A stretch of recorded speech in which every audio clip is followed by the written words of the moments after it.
सभी को नमस्कार। मैं आज क्लास 9th का सब्जेक्ट हिस्ट्री का लेसन नंबर सेकंड, जिसका नाम है socialism in Europe and Russian revolution, इसे हिंदी में यूरोप में समाजवाद एवं रूसी क्रांति के बारे में कुछ मुख्य बिंदुओं पर चर्चा करूंगा। पहला है सामाजिक परिवर्तन का युग। फ्रांसीसी क्रांति ने सामाजिक संरचना के क्षेत्र में आमूल परिवर्तन की संभावनाओं को सूत्रपात कर दिया। यूरोप और एशिया सहित दुनिया के बहुत सारे हिस्सों में व्यक्तिगत अधिकारों के स्वरूप और सामाजिक संघ पर किसका नियंत्रण है, इस पर चर्चा छिड़ गई। मगर यूरोप में भी सभी लोग आमूल समाज परिवर्तन के पक्ष में नहीं थे। इस पर सबकी अलग अलग राय थी। कुछ रूढ़िवादी थे तो कुछ उदारवादी और कुछ रेडिकल्स भी, जिन्हें रेडिकल्स भी कहा जाता सकता है, समाधान के पक्ष में थे। अब उदारवादी की बात करते हैं। इसमें 3 प्रकार बताए थे मैं, उदारवादी, रेडिकल्स और रूढ़िवादी की। तो उदारवादी है, यह लोग ऐसे राष्ट्र चाहते थे जिसमें सभी धर्मों को बराबर का सम्मान और जगह मिले। यह जो समूह था वो मोनार्की फॉर्म ऑफ गवर्नमेंट के विरुद्ध में था। यह समूह लोकतंत्रवादी नहीं था।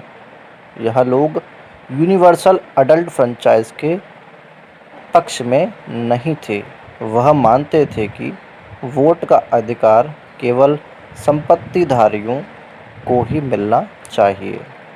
यह समूह महिलाओं के वोटिंग के पक्ष में भी नहीं था। तो अब बात करते हैं रेडिकल्स की। इस समूह में बहुत सारे लोग महिला मत अधिकार आंदोलन के भी समर्थक थे। यह डेमोक्रेटिक फॉर्म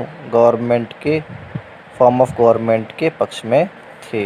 यह समूह बड़े जमींदारों और संपन्न उद्योगपतियों को प्राप्त किसी भी तरह के विशेष अधिकार के खिलाफ थे। यह समूह कुछ लोगों के पास संपत्ति के कलेक्शन का विरोध जरूर करते थे, लेकिन प्राइवेट प्रॉपर्टी के विरोधी नहीं थे। अब रूढ़िवादी की बात करते हैं। यह समूह पुराने समय के परिवर्तन के विचारों का विरोध करते थे, लेकिन फ्रांसीसी क्रांति के बाद यानी रशियन रेवोल्यूशन के बाद रूढ़िवादी भी बदलाव की ज़रूरत को स्वीकार करने लगे और 19th सेंचुरी तक आते आते यह लोग मानने लगे कि कुछ परिवर्तन आवश्यक हो गया है, परंतु वह चाहते थे कि पास्ट को भूला नहीं जाए और बदलाव का प्रोसेस गति वो धीमी हो। नेक्स्ट टॉपिक है change in industry society and social society, यानी औद्योगिक समाज और सामाजिक समाज परिवर्तन। फर्स्ट है इंडस्ट्रियलाइजेशन से वुमेन्स, मेंस और बच्चे सबको कारखाने में लिया गया। सेकंड, काम के आवर्स बहुत बड़े होते थे और वेजेस बहुत कम होते थे। अनएम्प्लॉयमेंट यानी बेरोजगारी एक आम समस्या थी। फोर्थ, सिटीज़ तेज़ी से बसते और फैलते जा रहे थे, इसलिए आवास और साफ सफाई का काम भी मुश्किल होता जा रहा था। यूरोप में सन 1815 यानी 1815 में जिस तरह की सरकारें बनी, उनसे छुटकारा पाने के लिए कुछ राष्ट्रवादी, उदारवादी और रेडिकल्स आंदोलनकारी रेवोल्यूशन के पक्ष में थे। नेक्स्ट टॉपिक है rising of socialism in Europe, यानी यूरोप में समाजवाद का आना। 19th सेंचुरी के मिडिल में यूरोप में समाजवाद एक जाना पहचाना विचार था। समाजवादी प्राइवेट प्रॉपर्टी के विरोधी थे। इनका मानना था कि अगर प्रॉपर्टी पर किसी एक व्यक्ति के बजाय पूरे समाज का नियंत्रण हो तो ज़्यादा अच्छी तरह ध्यान दिया जा सकता है। कार्ल मार्क्स का विचार था, ये कार्ल मार्क्स एक राइटर थे, उनका विचार था कि इंडस्ट्रियल सोसाइटी पूंजीवादी समाज है जो कि मजदूरों का शोषण करता है तथा अपने लिए मुनाफा रख लेता है। कार्ल मार्क्स का विश्वास था कि खुद को पूंजीवादी शोषण से मुक्त कराने के लिए मजदूरों को एक अत्यंत अलग तरह का समाज बनाना होगा जिससे सारी प्रॉपर्टी पर पूरे समाज का नियंत्रण और अधिकार रहे। अगला टॉपिक है सपोर्ट ऑफ सोशलिज्म यानी समाजवाद के लिए समर्थन। सोशलिस्ट ने सेकेंड इंटरनेशनल के नाम से एक इंटरनेशनल संस्था भी बना ली थी।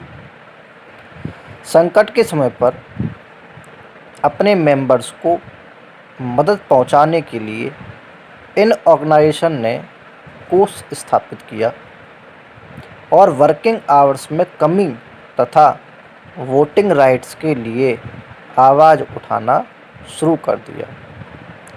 जर्मनी में सोशल डेमोक्रेटिक पार्टी के साथ इन संगठनों के काफ़ी गहरे रिश्ते थे और संसदीय इलेक्शंस में वे पार्टी की मदद भी करते थे।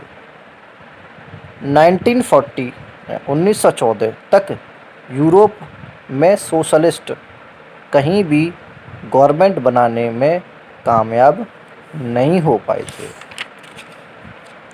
अगला टॉपिक है रशियन डायनेस्टी यानी रूसी साम्राज्य। 1914 की बात करते हैं। 1914 में रूस और उसके पूरे डायनेस्टी पर जार निकोलस सेकंड का शासन था। रूस में ऑर्थोडॉक्स क्रिश्चियनिटी को मानने वाले बहुमत में थे। मॉस्को के आसपास पड़ने वाले भूक्षेत्र के अलावा जैसे आज के फिनलैंड, लैटविया, लिथुआनिया, एस्टोनिया और पोलैंड, यूक्रेन व बेलारूस के कुछ हिस्से रूसी साम्राज्य के अंग थे। नेक्स्ट टॉपिक है Russian dynasties economy and society यानी रूसी साम्राज्य की अर्थव्यवस्था और समाज। रूसी साम्राज्य की लगभग 85% यानी 85% जनता जीविका के लिए खेती पर ही निर्भर थी। किसान अपनी ज़रूरतों के साथ साथ बाज़ार के लिए भी पैदावार करते थे। इंडस्ट्रीज़ बहुत कम थी।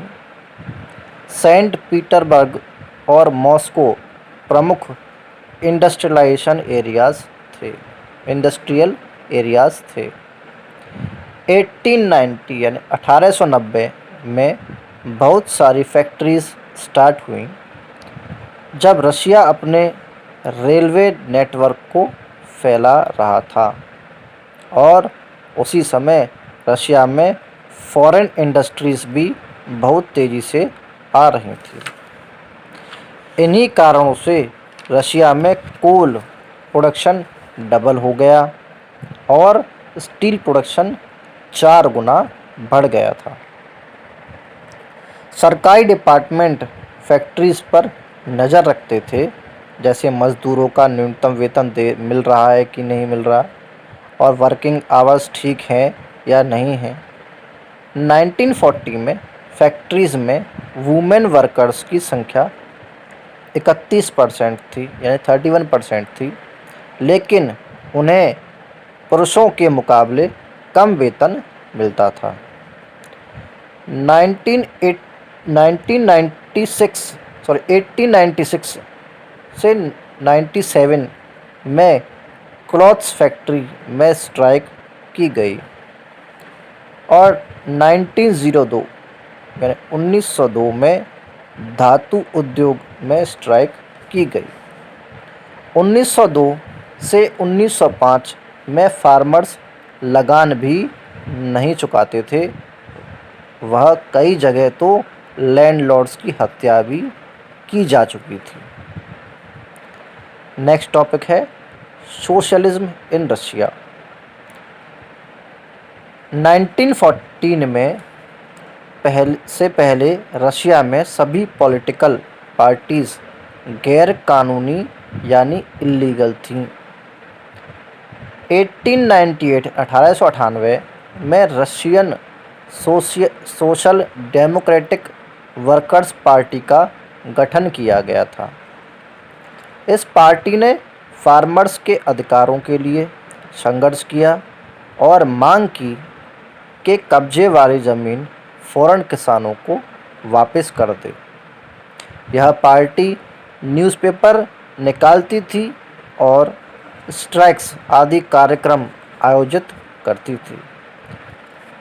1900 साल में यानी 1900 ईयर में ग्रामीण इलाकों में एक सोशलिस्ट रिवोल्यूशनरी पार्टी का गठन किया गया था। नेक्स्ट टॉपिक है 1905 का रेवोल्यूशन। रशिया में उदारवादी जार ने तानाशाह की समाप्ति चाहते थे। रशिया में जो लोग रहते थे वो उदारवादी एक जार था, जो लोग राजा था या फिर जो भी एक गवर्नमेंट का प्रतिनिधि था, वो बहुत तानाशाह था, उसकी समाप्ति चाहते थे लोग। तो 1905 में संविधान की रचना के लिए सोशल डेमोक्रेटिक और सोशलिस्ट रेवोल्यूशनरीज को साथ लेकर फार्मर्स और वर्कर्स के बीच काफ़ी काम किया। इन्हें मुस्लिम लोगों वाले इलाकों से भी समर्थन मिला। अब कॉजेज़ क्या थे इस रेवोल्यूशन के?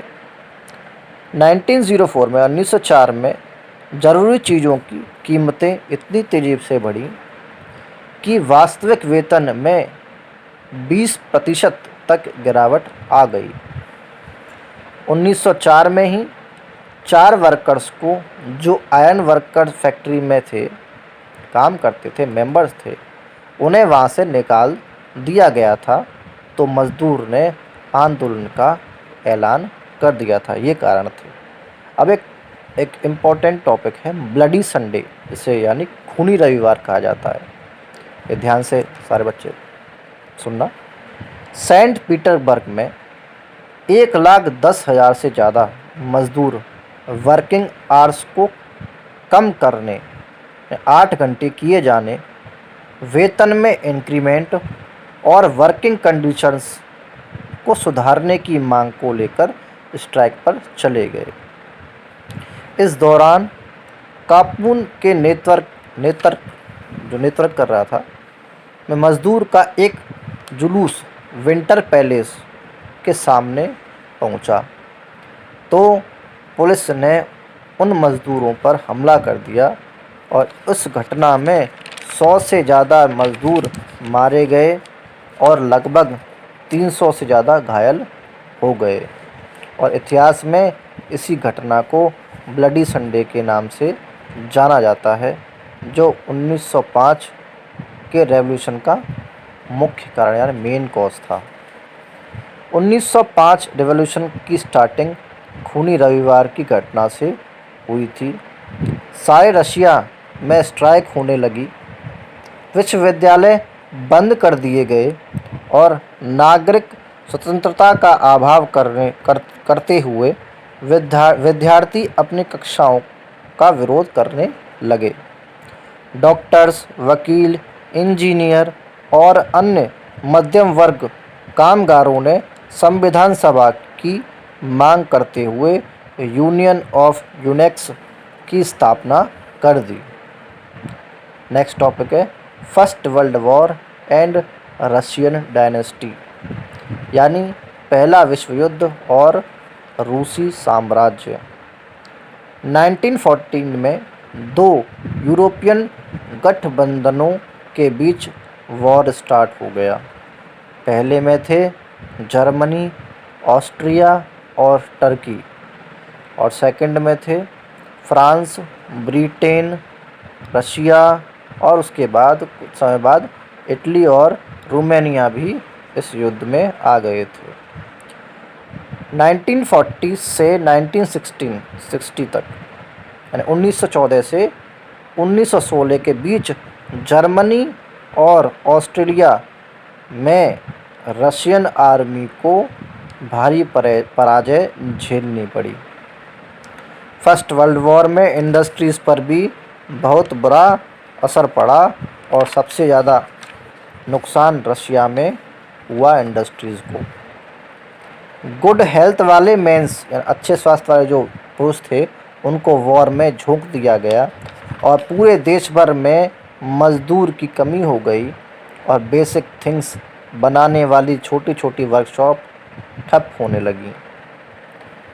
1916 में सिटीज़ में रहने वाले लोग को रोटी और आटे की किल्लत पैदा हो गई और रोटियों की दुकान पर ज़्यादातर दंगे होने लगे।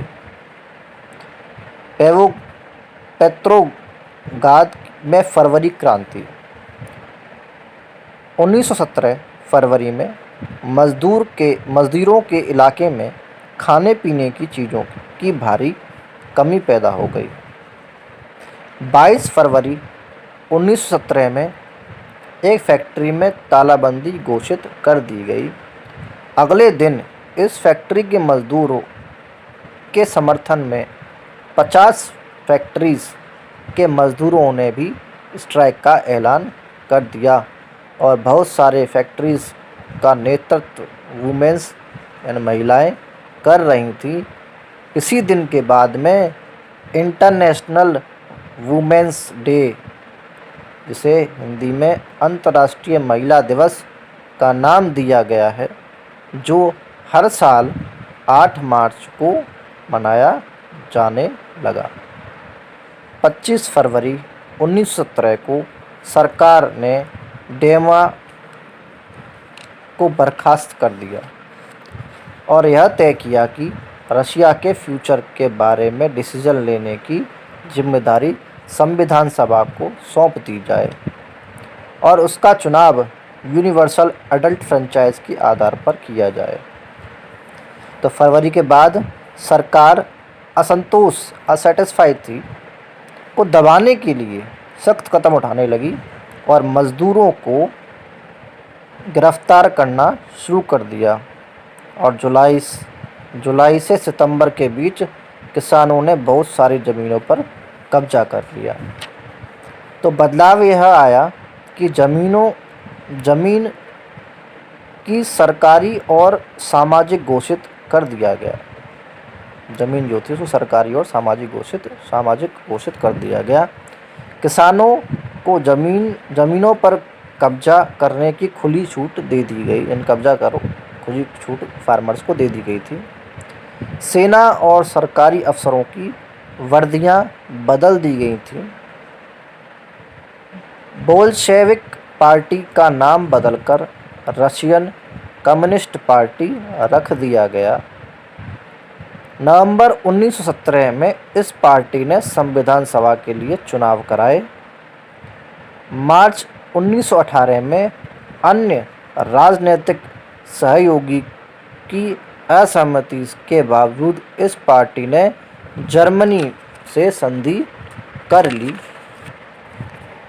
रशिया एक दलीय राजनीतिक व्यवस्था वाला देश बन गया। अगला टॉपिक है मेकिंग ऑफ सोशलिस्ट सोसाइटी, यानी समाजवादी समाज का निर्माण। शासन के लिए केंद्रित नियोजन की व्यवस्था लागू की गई, यानी सेंट्रलाइज्ड प्लानिंग। इसी आधार पर उन्होंने 5 ईयर प्लान बनाना शुरू किया, यानी पंचवर्षीय योजना।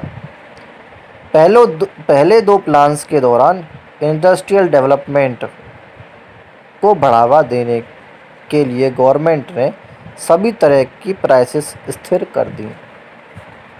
इंडस्ट्रियल प्रोडक्शन बढ़ने लगा और नए नए इंडस्ट्रियल सिटीज़ बन गए।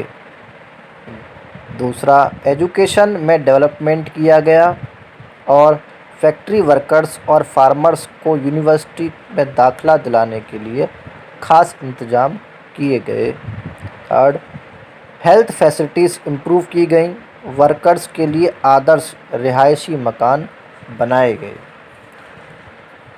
तो यहाँ पर आपका ये चैप्टर समाप्त होता है।